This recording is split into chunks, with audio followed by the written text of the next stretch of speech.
ईश्वरपूर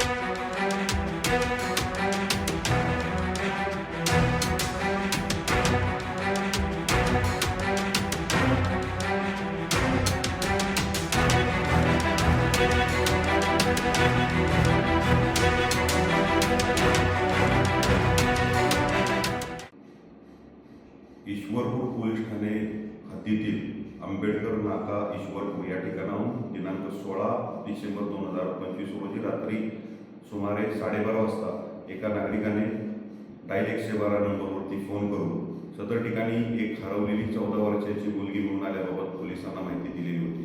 सदर मुलीस पोलिसांनी ताब्यात घेऊन तिला पोलीस ठाण्याला आणून तिच्याकडे विचारपूस केली असता तिला तिच्या ओळखीचा ऋतिक दिनकर महापुरे याने व त्याचा मित्र आशिष जयवंत खांबे या दोघांनी दिनांक 16 डिसेंबर 2025 रोजी रात्री 9:30 वाजेच्या सुमारास मोटरसायकलवर बसून प्रकाश हॉस्पिटल च्या पाठीमागील जागेमध्ये शेतामध्ये नेऊन तिच्यावरती दोघांनी आळीपाळीने जबरदस्ती बलात्कार केल्याबाबत व त्या ठिकाणी तिला सोडून ते पळून गेल्याबाबत पोलीस ठाण्याला माहिती दिली.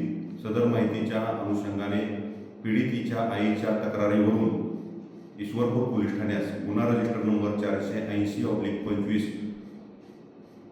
बालकांचे लैंगिक अत्याचारापासून संरक्षण कलम 456 तसेच भारतीय न्याय संहिता कलम 64, 65, 70, 137, 2, 135, 115(2), 351(2) व 3(5) या काही कलमांप्रमाणे गुन्हा दाखल करण्यात आलेला आहे. सदर गुन्ह्यातील आरोपी ऋतिक दिनकर महापुरे वय 27 वर्ष व आशिष जयवंत खांबे वय 31 वर्ष दोघेही राहणार ईश्वरपूर या दोघांना ताब्यात घेऊन त्यांना अटक करण्यात आलेली आहे. सदर गुन्ह्यातील आरोपीकडे तपास करून आरोपींविरोधात माननीय न्यायालयात दोषारोपपत्र दाखल करण्याची प्रक्रिया सुरू आहे. नमस्कार.